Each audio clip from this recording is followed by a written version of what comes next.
Hello, and thanks for joining us on the Week in Review. I'm Brandis Friedman. No need to adjust your screen because Amanda Vinicky has the evening off. A fiery clash in Philadelphia as Kamala Harris and Donald Trump face off in their first and now perhaps only presidential debate. Kamala Harris, let's have a good debate. Thank you. Harris showing from the jump she's not going to be intimidated, hitting Trump where it hurts, on crowd sizes and what she said was the fading appeal of his rallies. You will see during the course of his rallies, he talks about fictional characters like Hannibal Lecter. He will talk about windmills cause cancer. And what you will also notice is that people start leaving his rallies early out of exhaustion and boredom. People don't leave my rallies. We have the biggest rallies, the most incredible rallies in the history of politics. That's because people want to take their country back. Donald Trump also doubling down on a false claim promoted by right-wing media. In Springfield, they're eating the dogs, the people that came in. They're eating the cats. They're eating the pets of the people that live there. And after watching the debate, one high-profile childless cat lady says she's voting for Harris. Meanwhile, in Chicago, Mayor Brandon Johnson's administration enacts a hiring freeze and limits overtime as the city faces a looming budget deficit. We don't want to have to cut any services. I've made that very clear. You know, I've been an organizer, I've been an elected official, and I know the damage that has been done over the course of bad decisions. But as a city, we have to be prudent and fiscally responsible in this moment. The city also announcing plans to close 3 migrant shelters as fears of a fresh influx of migrants from the southern border fade. And Black firefighters from New York join colleagues in Chicago to honor first responders killed on 9/11.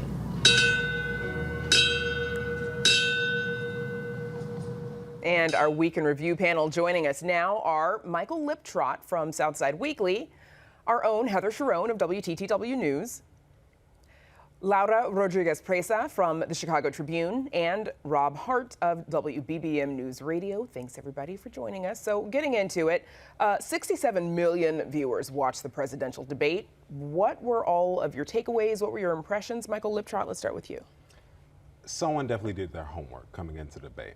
And from the opening moment, walking to Donald Trump's podium to make sure that she got a handshake, it was clear Kamala Harris came with a mission to prove to America that though she was not elected in the primary, that she is the right pick. And Trump, his rhetoric wasn't too different from what we've seen in the past. A lot of conspiracy theories, a lot of just jabs to try to chink Kamala's armor, and asserting his own thoughts on what he did best during presidency. But ultimately, I think it proved a lot. And I heard a quote from an expert that debates don't win elections, governing does. And with both of them having White House experience, though for Kamala Harris not the presidency, it showed a lot. But at this debate, it really conveyed the temperaments and what you could expect with either choice becoming president. Heather Sharon?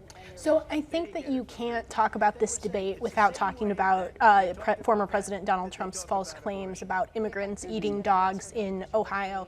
And I think we saw after the debate numerous bomb threats called into schools in Springfield, Ohio. The DMV had to be closed, City Hall had to be closed. And I think, we all chuckled as we were sort of, watching those remarks, but those remarks have had severe and profound consequences for the Haitian community in Springfield and elsewhere in America. And I think that we have a tendency, just as humans, to sort of laugh when somebody says something like that because it is farcical on its face, right? These are human beings. But I think it's important to remember that he has put a target on the back of a marginalized community, and we know they are suffering. And that, I think, is the state of politics in America today. And just because it's false doesn't mean that it does not have impact on people. Well, I mean, he's going back to the essence of Trump, right? That's the basis of why or how he ran and how he won in the first place. So he's doing what he's always done, which is have this,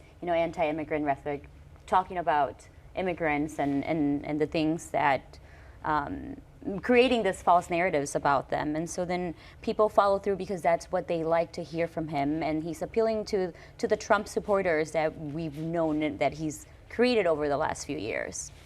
And I watched the Springfield, Ohio saga just develop online and metastasize on September 9th. And it was very clear from the word go, this was incorrect. This was a flat out lie. Public officials said this was not true. There were journalists who discovered the Facebook group in which this rumor originated. And basically it was a person saying, well, I heard it from a friend who heard it from a friend, and so on and so forth. And even though everybody up and down the line said either this was a rumor or it couldn't be confirmed or it didn't happen, and you had online sleuths who had discovered the real source of some of these pictures that were being cited as proof, the people who were sharing it were gleefully sharing it, knowing it was wrong, knowing it was incorrect. The fact that it was a flat-out lie didn't bother them.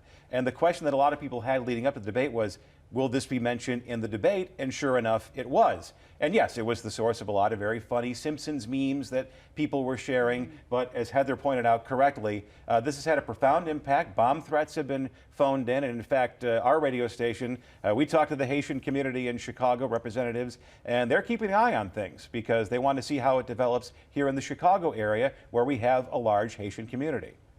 Michael, there are a lot of pundits on the left and the right saying that, Kamala Harris got the best of Donald Trump. He says he won, and that as a result, he's on top of all of that, what was it, 90-something% that he said of people who were polled said that he won it.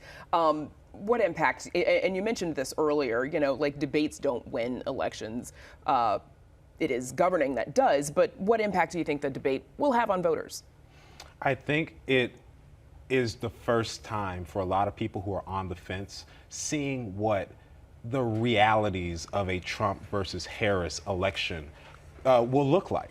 And when thinking about Trump's stance he took after the election, that he won, that Kamala needs him to do a third debate immediately after the debate. And then later on, you see on Truth Social, he says there will be no third debate.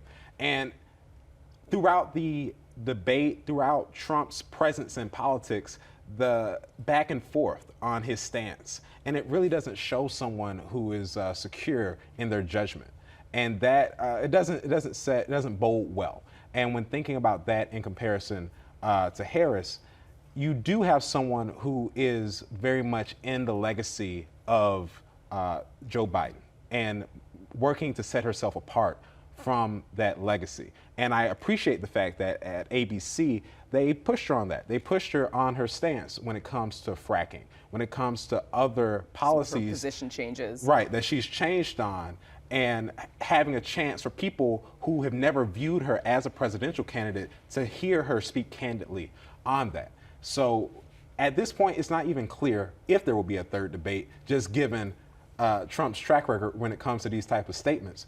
But at this point, if there was not a third debate, I think most Americans have seen what they need to see when it comes to this election.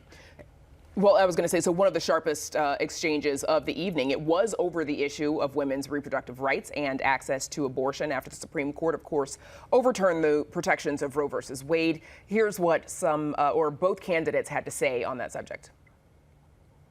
Her vice presidential pick says abortion in the 9th month is absolutely fine. He also says execution after birth. It's execution, no longer abortion, because the baby is born, is okay.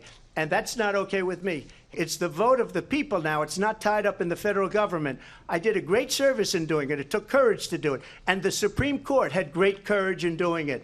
And I give tremendous credit to those 6 justices. There is no state in this country where it is legal to kill a baby after it's born. One does not have to abandon their faith or deeply held beliefs to agree. The government, and Donald Trump certainly, should not be telling a woman what to do with her body. You want to talk about this is what people wanted?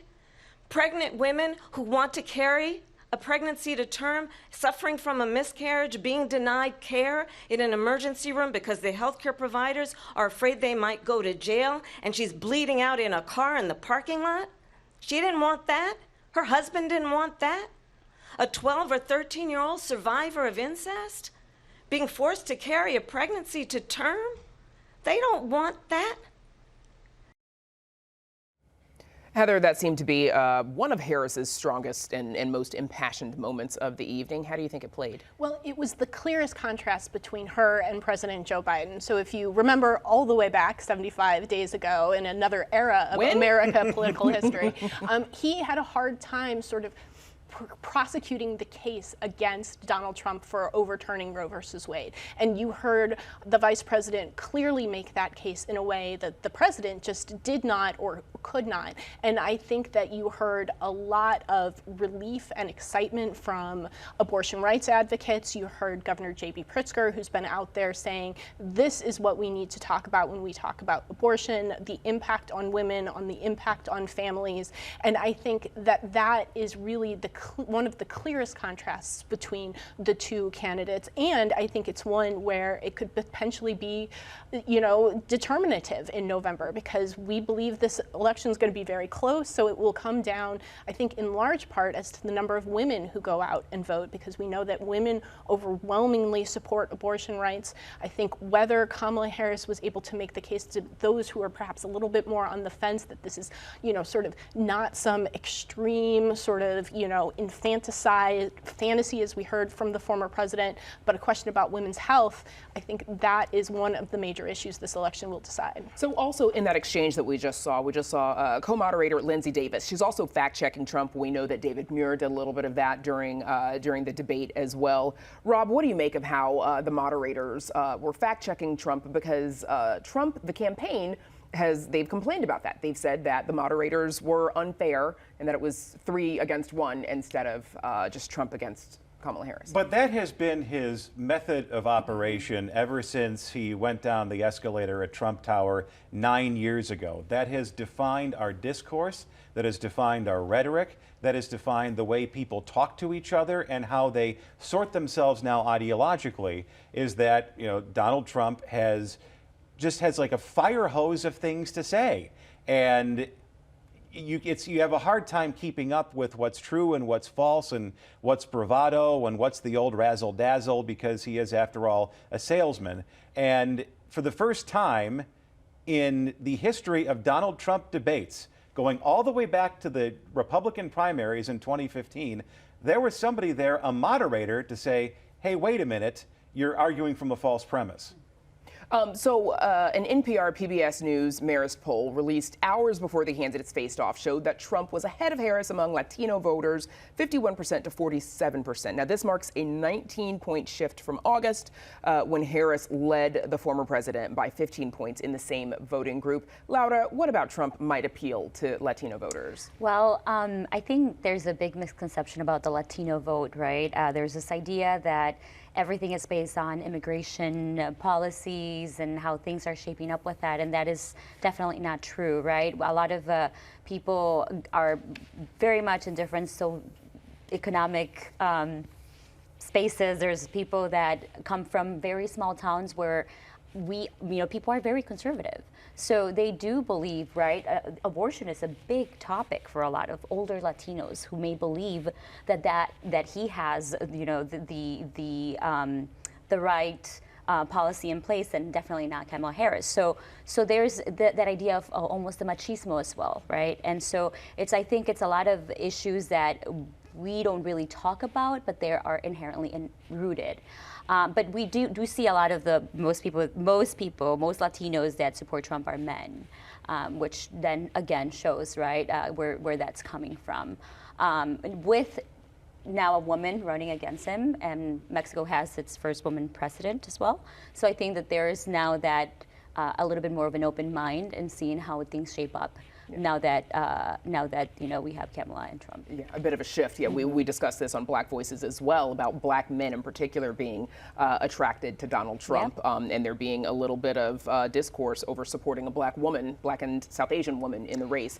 And let me just really add quickly too. I think that the largest immigrant community in the States is Mexican. Been here for a very long time. All of them are now educated business professionals, so they are making more money, so they want to fall under that idea that if they do pick him, the economy is going to be better, right? And obviously now with the migrant crisis, ironically, a lot of immigrants want a stronger security at the border, where I think is where, again, Harris has that stance of having a little bit more security at the border. So maybe that's where kind of things are shaping up, and not, there's now harder to tell, where they go. So it can be kind of tough to tell whether or not endorsements are very useful. And within a half hour of the end of the debate, Kamala Harris got an endorsement from, let me see if I can get this name right, Taylor Swift.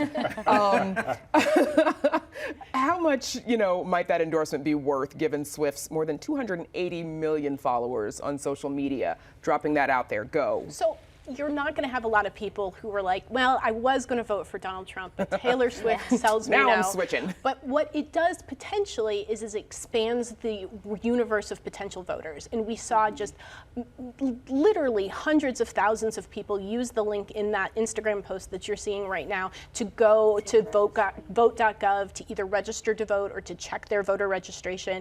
And when you have an election that we all expect to be sort of very tight in these sort of swing states, expanding the number of people who are registered to vote, who are considering voting, could make the difference. And that's who we're talking about here. And if you are a fan of Taylor Swift, I am hard pressed to see how you would have watched Donald Trump at that debate and said, oh, he's talking about the issues that I care about. And when you have somebody like Taylor Swift saying, hey, I'm going to vote for the vice president, it sets up a permission structure so that you feel like you're maybe part of something. And that can be very powerful for people who, unlike me, don't live and breathe this sort of thing. I know it's shocking to think there are people like that. I was going to mention that, right? I think that for most people, they only understand the very surface of it. They don't really understand everything else behind it. And so when you have someone like Taylor Swift say, hey, this is the best candidate, and they're already a fan, then they might just believe that, right? And I think that's kind of the power of celebrities. Especially when thinking about young people. And among Gen Z and younger people who are just getting of age to vote, that at the current state of politics are already at a level of cynicism and thinking that their vote doesn't matter and that the politics itself is going to play out how it plays out. Seeing someone like Taylor Swift can definitely be momentous in getting young people out to vote.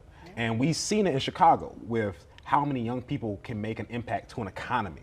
And so if half of those people that may not have been registered to vote get out, register to vote, and actually go out to vote, inspired by someone they feel a connection with, someone that they've been listening to since they were 10 years old, that may be a difference. The most famous cat lady. And then we have to move on for Taylor Swift. Go on, Rob. There have been celebrity endorsements since there's been politics, and I think a lot of people have been grumbling. Maybe you're grumbling right now, watching like, oh, Taylor Swift. I'm going to do what a celebrity sounds good. Well, but this has been like Sammy Davis Jr. put Richard Nixon in a bear hug 52 years ago. I mean, this has been going on for a very long time, and as Heather points out, it's not, am I going to make a difference? Is this going to pull me away from Donald Trump?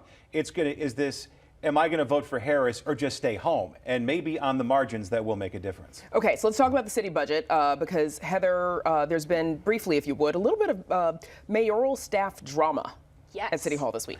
So Kennedy Bartley is the Director of External Affairs in the Mayor's office, and our former colleague Perry Schutz over at Fox 32, he found a podcast back in 2021 where she used a slur against police and called for police abolition. A number of alder people had called for her to resign.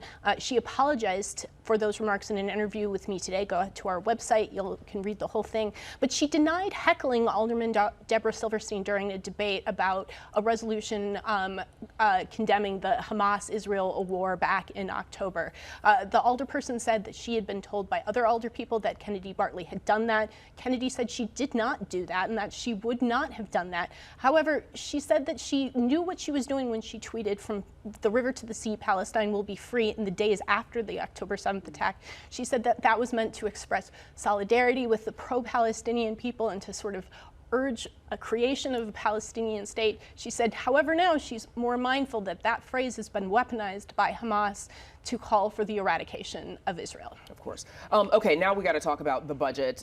City announcing that it's enacting a hiring freeze and limiting overtime to help address this $223 million budget shortfall for this year and projected shortfall of nearly $1 billion, billion with a B, next year. Of course, the city has also added on to that, saying that police and fire will be exempt from that hiring freeze. Heather, how much of a difference will these measures make? Because they're not going to find it in the couch cushions. They are not. So maybe about $100 million by the end of the year, based on some projections that have been shared by the budget office. But there are big structural problems that the city has to face. Its pension debt is enormous. The city is going to spend $2.8 billion in 2025 to sort of make up for the years that they did not contribute to employees' pensions. So there are big questions facing Mayor Johnson, and there are no easy answers. Laura, you've written a couple of stories this week about Little Village. One is about the restoration of the Little Village Arch. Another about fears of the new Starbucks heralding displacement potentially. What do those two stories say about where the Little Village community is right now, and how great are those gentrification fears? Well, I don't know if it's because it's September and Hispanic Heritage Month and also Mexican Independence Day coming up, but there's certainly a focus in the Mexican community right now. We started with the Starbucks story. That's something that has been actually on the works for about 2 years. So it's nothing new, but it just so happened that the community finally realized when they put the Starbucks name on top, and it actually was a part of the Novak construction plan back when they bought the plaza in 2020, when community really tried to fight to stay in the neighborhood, to keep local businesses in the neighborhood. So what they're really worried about now is the potential gentrification, and obviously with that, higher property taxes, higher property values in the area, and then therefore displacing some of the people there. So it's kind of an interesting fight there, because there are some people that are completely against it, but there are many more people that believe that this is actually good for the neighborhood. It's an economic opportunity. It shows that they're growing, they're expanding, that there is a lot more economic power happening.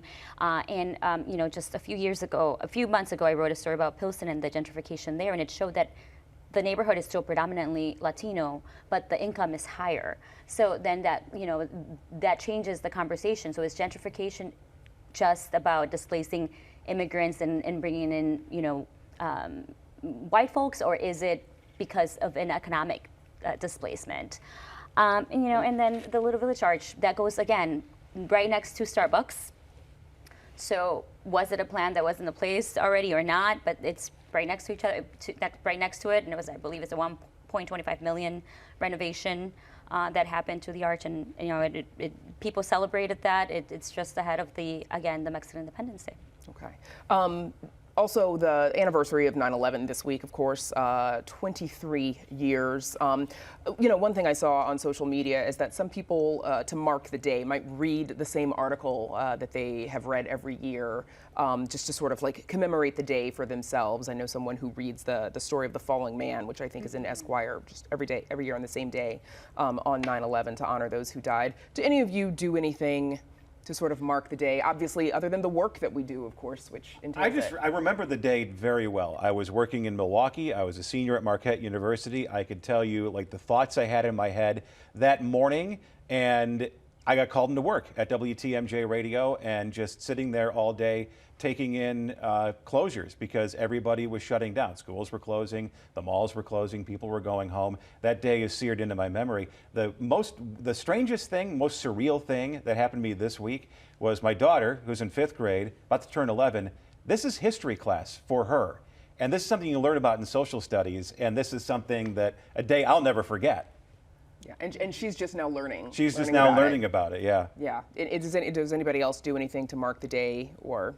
So I was a reporter in Los Angeles interviewing panicked tourists outside Hollywood sort of theme parks and attractions. And, you know, it was really, my kids are about the same age as yours, Rob, and sort of explaining of what it was like to relive or to live through that day and sort of reliving it through their experience of it. It makes you feel very old, but it also sort of gives you an understanding of just what a cataclysmic event that truly was. And what we all lived through, and of course we'll never forget, and our thoughts and memories are with thoughts and legitimate prayers are with the people who lost family members that day. That is where we're going to have to leave it though for Week in Review. We're out of time. Thank you to Michael Liptrot, Heather Sharon, Laura Rodriguez-Presa, and Rob Hart. Thank you, everybody. And we're back to wrap things up right after this. Chicago Tonight is made possible in part by the Alexandra and John Nichols family. The Polk Brothers Foundation. Additional support is provided by... And that's our show for this Friday night. If you're looking for more backstory and context on the biggest news of the day, sign up for our email newsletter, The Daily Chicagoan. Not only do we peel back the onion on complicated issues happening across the city, some of them smell, but we also introduce you to new ways to explore Chicago. You can sign up at WTTW.com/newsletter. Now for the Week in Review, I'm Brandis Friedman. Thank you for watching. Stay healthy and safe, and have a good night. Okay, so Bears, anyone? There's a new restaurant opening there in right. South Israel, Loop by one of the former Adonijah. Bears. Oh, Yeah. Israel Adonijah. Adonijah. Yeah. Okay. Yeah. Does It's right anybody next to recall my the name? apartment. I think it's the Stanley. The Staley, because Staley or it's Stanley? Staley the bear is the mascot. Oh, okay. I Yeah. learn something every day. Well, Yeah. I was raised in the Bears religion household. Yes, you were. So that's, I mean, last that's why I Sunday's game have was a it. lot of fun. I mean, Didn't that they was win? great Didn't they atmosphere. won? Yeah. Yeah. Well, they Yeah. won, but apparently Caleb did not do what Caleb was supposed to do. Opening night jitters. Yeah, It's okay. hard, I it's get hard it. to play coming to his football. own. I heard the Yeah. Texans are good, though. They are good. Closed captioning is made possible by Robert A. Clifford and Clifford Law Offices, a Chicago personal injury and wrongful death firm that is committed to supporting diversity, equity, and inclusion initiatives throughout the legal profession.